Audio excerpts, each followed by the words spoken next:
Chosen one, do not look for the blessing yet. Look at the person who just made the decision.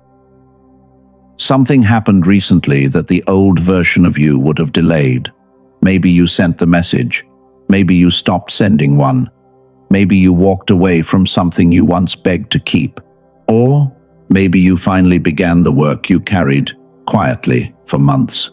Nobody around you may understand why that step mattered. They may not even know it happened. But you know what it cost you. You remember every time you almost did it before. You remember the draft you erased, the call you avoided, the door you kept half open. This time was different, because you moved before every question had an answer. You did not suddenly become fearless. The uncertainty did not disappear. Your heart may have been pounding while you acted. Your mind may still be asking whether you chose correctly. But the person who needed complete certainty before moving did not get the final vote this time. You moved anyway, and that changes more than one moment. A boundary changes who can reach you. A decision changes which opportunities you can accept. One act of courage changes what you believe you can survive. Then, one different choice produces another, until the direction of your life begins to bend. I call this the decade effect. It does not mean one action magically guarantees 10 perfect years. It means one action can reveal a new decision maker, and that decision maker can shape hundreds of choices that follow. 10 years from now, the life around you may look different, because the person choosing inside you became different first. Maybe your step was a no. Maybe it was a yes you were afraid to say. Maybe you applied for something you kept assuming was beyond you. Maybe you stopped chasing someone who kept making you prove your worth. Maybe you started the project. Maybe you told the truth. The form is not the point. The threshold is the point. Something that once controlled your timing lost some of its power. Fear may still speak, but it no longer sounds like unquestioned authority. Doubt may still arrive, but it has less power to freeze your hands. That is why this moment matters, before the outer evidence appears. Most people expect a blessing to announce itself loudly. They expect the call, the money, the apology, the open door. Sometimes those things come later. But the first evidence can be quieter. It can be the moment you realize you no longer need the same permission you needed before. That is not small. The waiting felt long for a reason. Something more specific changed in the way you relate to uncertainty, and that change is what begins the real shift. Hold one question. What if the waiting was never only about timing? What if part of you had been waiting for a level of certainty that life was never going to provide? If that lands somewhere deep, name the crossing for yourself. Say, I crossed the line, not because every result is visible yet, not because the whole road is clear. Say it, because there is power in recognizing the moment an old pattern loses control. You do not need the entire future tonight. You do not need proof for the next 10 years. You only need to understand what changed when you finally moved, because that is where the next part of your life begins. Chosen one. The hardest part of waiting is that it can slowly become part of your identity. At first, you are waiting for one answer. Then you wait for the right feeling. Then you wait for fear to disappear. Without noticing it, certainty starts to feel like permission. That is where many sincere people get stuck. They may not lack desire, intelligence, or faith. They simply struggle to move while part of the future is unknown. So they keep asking for one more sign before they act. You may have called this patience. Sometimes it was. But sometimes patience became a hiding place. Uncertainty felt dangerous, and certainty felt like safety. If you knew how everything would work out, movement felt easier. But life rarely gives that guarantee. A new path does not reveal every turn. A boundary does not promise understanding. Important choices often ask you to move with enough clarity, not complete certainty. That is the shift you just made. You stopped demanding that the future explain itself before you participated in it. Maybe only for one moment. Maybe your hands still shook. Maybe you questioned yourself later. But uncertainty was present, and you moved anyway. Readiness is not the absence of fear. Readiness is the ability to choose while fear is still making noise. That distinction matters because it stops fear from becoming the final authority on timing. Watch the pattern closely. You feel called toward something. Uncertainty appears. Your mind asks for more proof. You delay, and the delay brings temporary relief. That relief quietly teaches you that waiting feels safer than moving, so the same pattern becomes easier to repeat. I call this permission addiction. It is the habit of asking circumstances to approve what your deeper knowing has already made clear. You wait for agreement. You wait for the perfect mood. You wait until staying hurts more than leaving. Wisdom still matters. Discernment still matters. The problem begins when no amount of information feels sufficient, because what you are really asking information to remove is uncertainty itself. It cannot. There will always be a point where knowledge ends and choice begins. That is why your recent move matters. It proves the pattern is not absolute.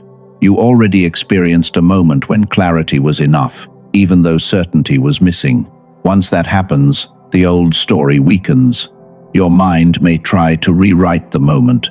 It may call you impulsive. It may ask for more reassurance. Do not confuse that reaction with truth.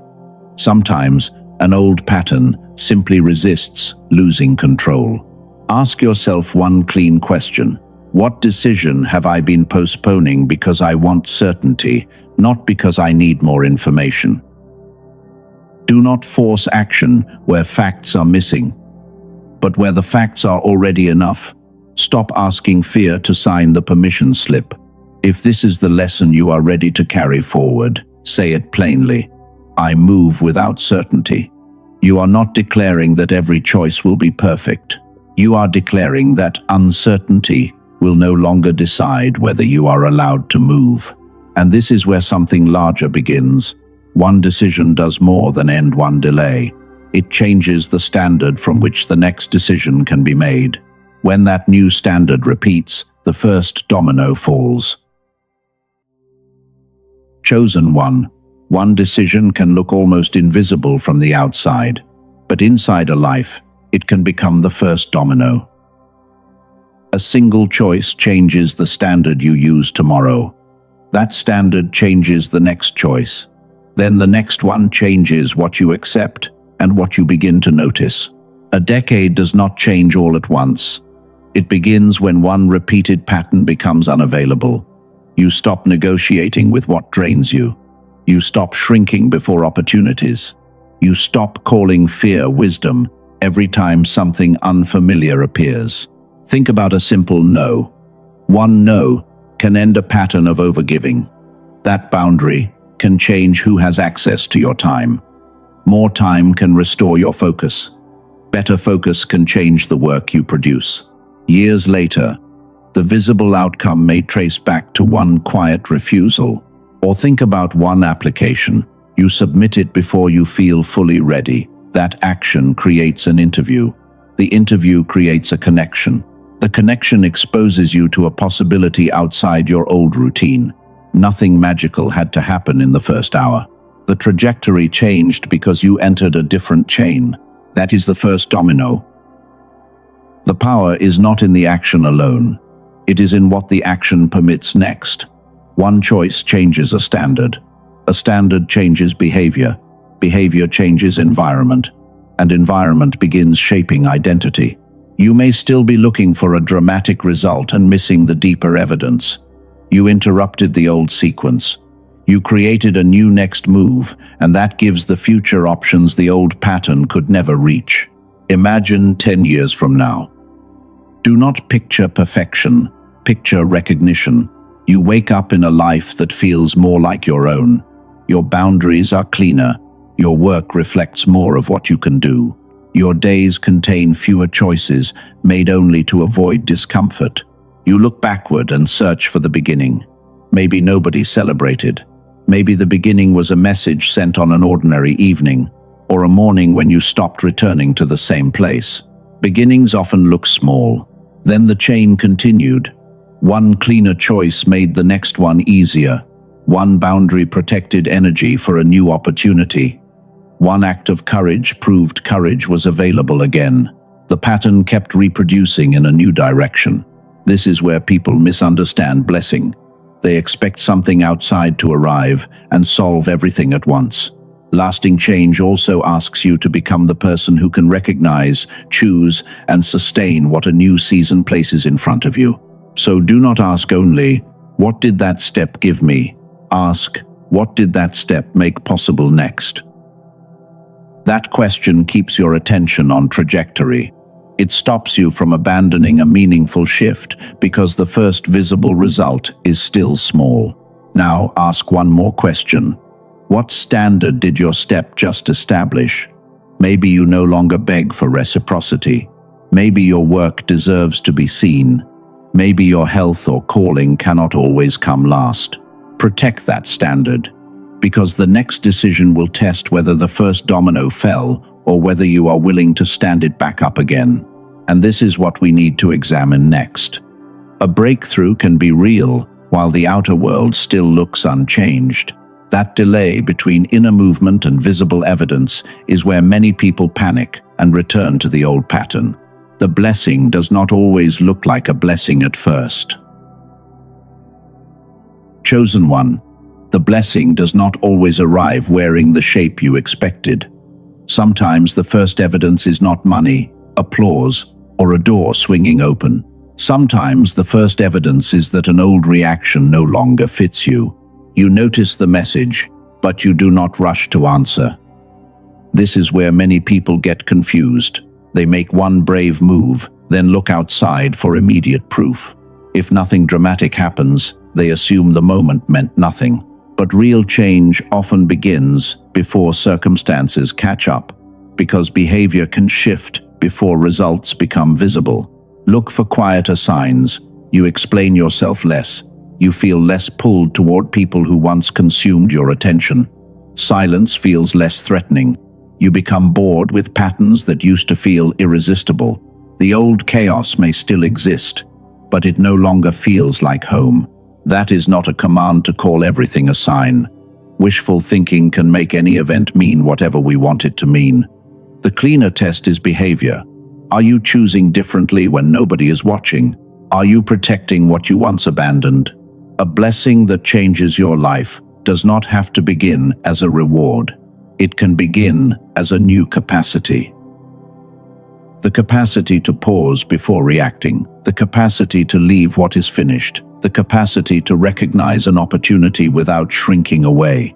This is why the decade effect starts small. A different response becomes a different habit. A different habit creates a different environment. Over time, that environment gives your future choices a different set of possibilities.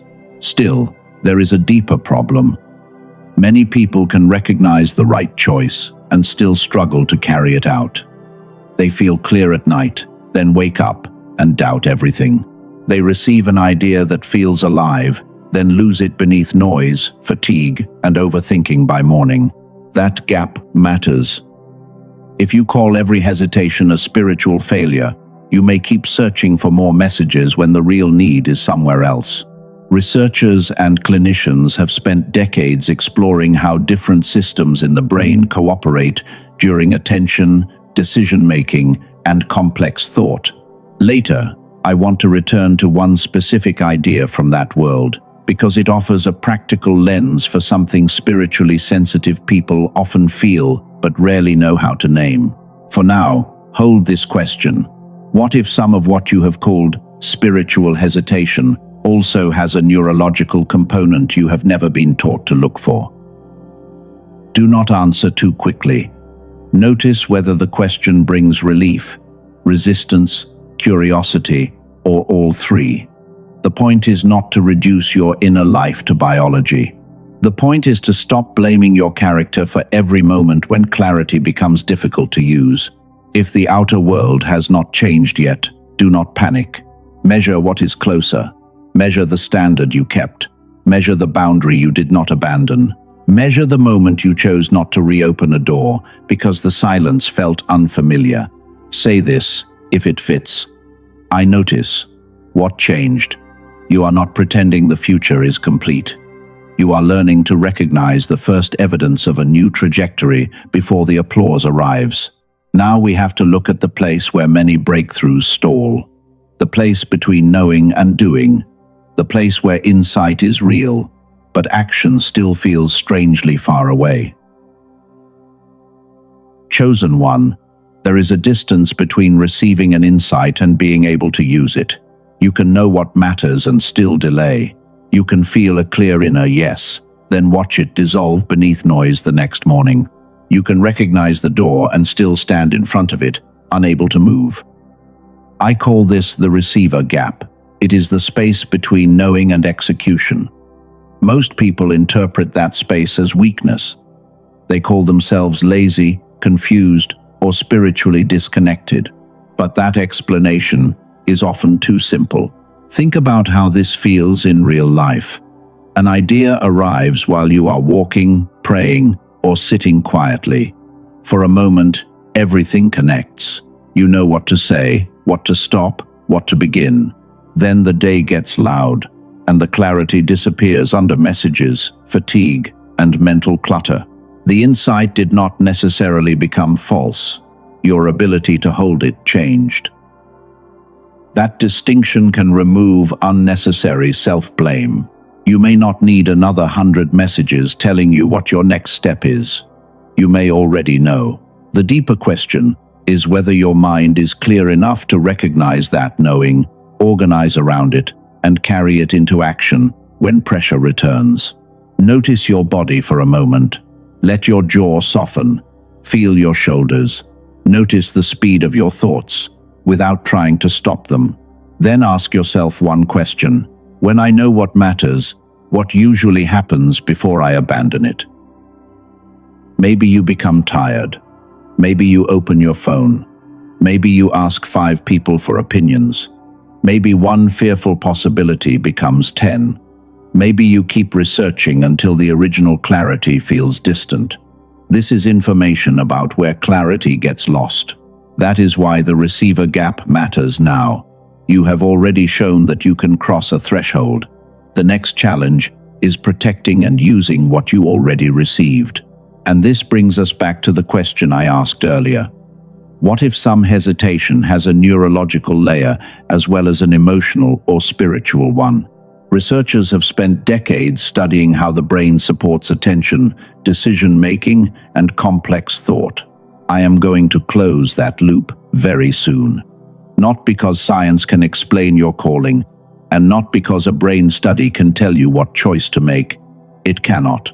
But understanding the receiver can offer a practical way to think about why insight sometimes remains insight instead of becoming movement. Here is the larger truth. The waiting did not end because every uncertainty disappeared. It ended because you became willing to move with enough clarity. The step you took proved the old pattern could be interrupted. You are no longer waiting to become ready. You are becoming someone who can receive, decide, and move. But here is the missing piece. Why can you understand every word of this and still wake tomorrow operating exactly as before? Why can the door be visible while movement still feels difficult? The answer is not that your breakthrough was fake. The insight is real, but insight is not execution. The door can be visible while the mind standing before it is still exhausted. That is why what comes next matters. You do not need another promise. You need to understand one practical layer of the receiver itself and what may support clearer use of the mind you already have. If that possibility feels hopeful, say this quietly. Clarity can return, not as a guarantee that every decision becomes easy, but as permission to stop treating mental fog as a moral failure. Chosen one, this is where the question about the receiver becomes practical. There is a discovery that won the Nobel Prize in 1981. Dr. Roger Sperry helped show that the 2 hemispheres of the brain process information in distinct but connected ways. That research did not prove a spiritual promise, and it did not prove any product. Keep that clear. But it opened an important line of inquiry into how different parts of the brain contribute to perception, thought, and coordinated functioning. The resource I want to describe was built around that broader idea of neural coordination. According to its product presentation, the goal is to support what it calls whole brain activation through a targeted auditory sequence for daily use. Before I name it, consider two customer stories the product page shares. A woman from California described mental fog and the feeling that life was happening to her. She said regular use was followed by greater clarity and emotional steadiness. A man from Texas described carrying work, family, and constant responsibility while his mind felt permanently clouded. According to his account, regular use of the audio was followed by clearer thinking and easier decisions. These are individual experiences, not guarantees. They matter because they describe the gap we have been discussing. Both people felt that they knew what mattered, while their ability to hold and use that clarity felt weaker than it should. A team led by Doctor Daniel Barone developed the product called the Genius Switch. It is a digital audio track designed for headphones and about 8 minutes of daily listening. The company describes its approach as neural sync technology, with the aim of supporting coordinated activity across the brain. The product presentation connects that approach to split brain research and the idea of hemisphere synchronization. It is not presented as a meditation program, and it is not positioned as a generic relaxation track. You do not have to repeat a mantra. You do not have to become skilled at meditation. The routine is simple. Put on headphones, close your eyes, relax, and listen for about 8 minutes. If you have tried ordinary audio tracks before and felt nothing changed, that is worth noting. The company says this sequence is designed around a different mechanism than generic sound products. That is their claim, and you can review the details before deciding. This is where identity matters. The Genius Switch is not something you need to prove that you are chosen. It does not create your calling. It does not make a decision for you. It is a tool for the person who already has insight and wants support for clearer execution. Maybe that is you. You have prayed, reflected, learned, and listened. You do not need another 100 messages telling you to believe. You need to become more consistent at using the clarity you already have when life gets noisy. According to the current offer provided to me, comparable neurofeedback services can cost hundreds of dollars per session, while some home systems cost thousands. The listed price is $49. The current offer on the product page is $39. That offer also includes 4 bonuses. There is a guided visualization, a grocery guide, a classic manifestation book, and a printable habits infographic. Access is digital and lifetime, and the offer includes a money-back guarantee. Do not let the price create pressure. Let the problem create clarity. If mental fog and scattered attention are not your problem, this may not be your tool. But if the receiver gap describes your experience, it may be worth examining. The cost of waiting is not mystical punishment, it is repetition. Another week of the same fog can become another week of delayed decisions, missed follow-through, and energy spent questioning what you already knew. One caution matters. If you search for products with similar names, you may find unrelated audio tracks. The company says the verified version is available only through its official page. If you choose to explore it, use the link in the description or pinned comment. If your spirit resonates with what has been described, read the page before making any decision. Look at the claims, look at the guarantee, look at the instructions, decide from clarity, not pressure. And remember this, a tool does not replace faith. A tool does not replace discernment. It cannot create courage for you, and it cannot choose your next step.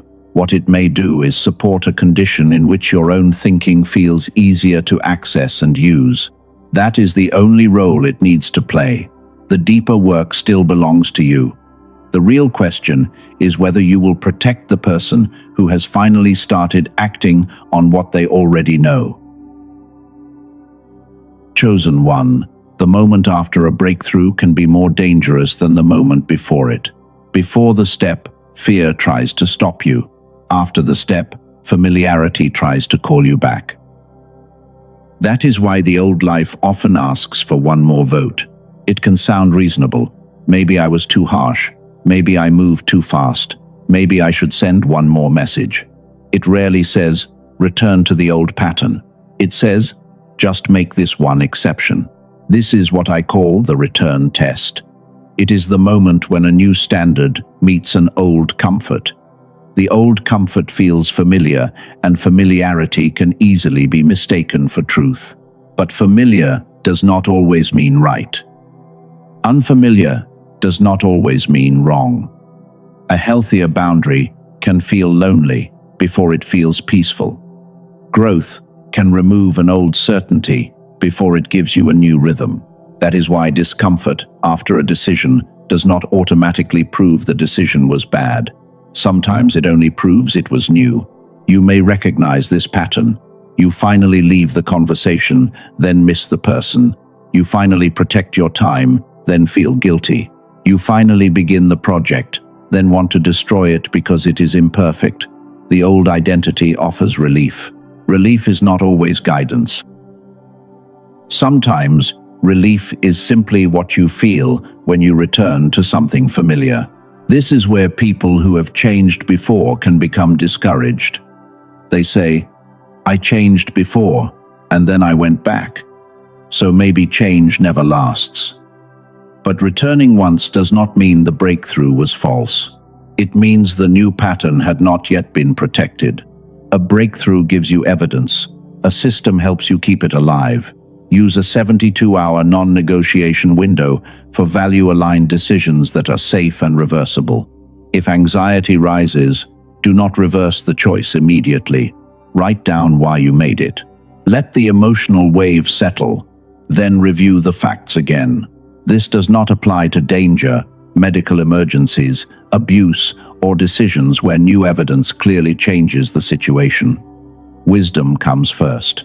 But for ordinary fear, guilt, and second-guessing, time can stop you from mistaking discomfort for instruction. During those 72 hours, ask 3 questions. What did I know before fear arrived? What fact has actually changed? What am I tempted to do only because the old pattern feels familiar? Those questions protect the first domino.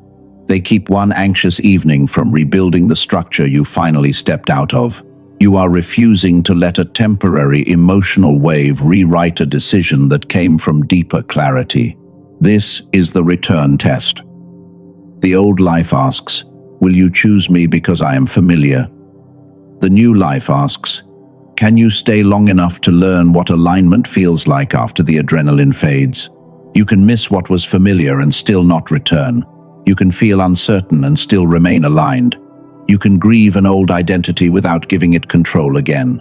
The first domino already fell.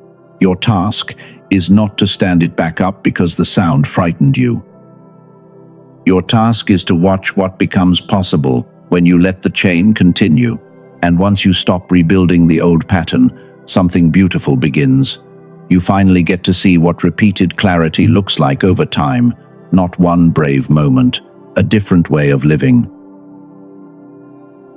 Chosen one. Imagine 10 years from now.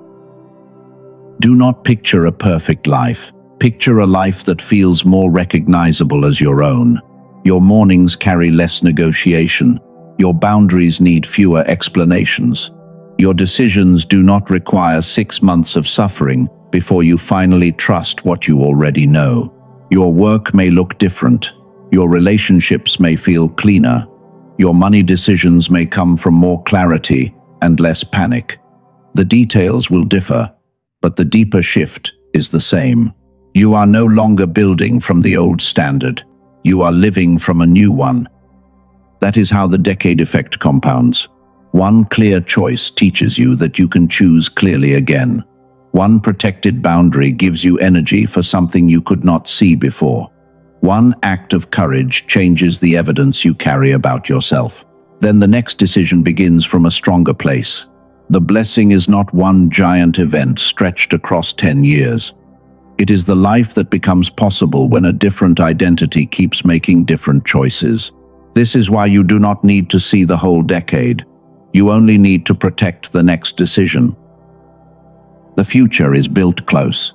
Maybe 10 years from now, the people beside you are different. Maybe the work carries more meaning. Maybe your mind feels quieter because you stopped feeding every fear with more attention. And when you trace the story backward, you may find one small moment where the direction changed. A no, a yes, a beginning, a goodbye. A choice that looked ordinary to everyone except the person who had spent years avoiding it. That is why small steps deserve respect. They are not always small in consequence. If the resource I mentioned earlier spoke to your need for mental clarity, the information is still in the description and pinned comment. Read it if it fits. The deeper invitation remains the same. Protect what has become clear. Now, I want you to do something simple. Let your body become still for a moment. You do not need to force a feeling. Just remember the decision that brought you to this threshold. See yourself standing where the old path and the new path separate. The old path is familiar. The new path is not fully visible, but you can see the next few steps. Notice which direction your body leans when you stop asking fear for permission. Notice your breath. Notice your hands. Let one slow breath remind you that uncertainty and movement can exist together. Now reframe the picture. You are not being asked to walk 10 years tonight. You are not being asked to predict every consequence. You are being asked to protect the next clear step. Place one hand somewhere that feels natural. Let that contact become an anchor. When the old pattern returns, remember that you have already moved without complete certainty once. Say this quietly. I protect the next decision. Again, I protect the next decision. That is enough. You do not need to force belief. You only need a simple agreement with the person you are becoming. Because the future does not ask you to be fearless forever. It asks you to stop surrendering the wheel every time fear speaks. The first domino fell. The path is already different because you are already different. Now, let the next choice come from the same place. Chosen one, before this message closes, remember where we began.